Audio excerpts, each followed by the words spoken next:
Okay, so today I'm going to show you guys how to find some of these websites online that have custodial kitty IRAs available for you.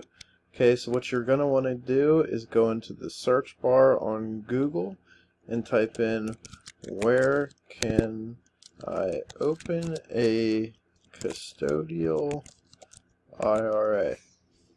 Okay, you're gonna get a lot of options as you scroll down, but the main thing is you want to make sure it's from a reliable source. Okay, so the ones that I recommend are from Charles Schwab and Fidelity. So looking into Charles Schwab, okay, I really like this custodial IRA because it really explains everything that's going on.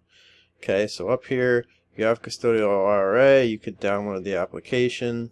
It tells you some important information here. It explains what a custodial IRA is. It gives you a review of a traditional versus a Roth IRA.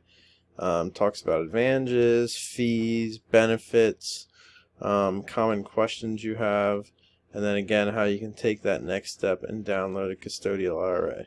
Okay, so in the next slide on the Nearpod, when you're going to be looking up websites and doing some research, figuring out which custodial IRA website will work best for you, I highly recommend looking into this site and reading through everything that they have to offer.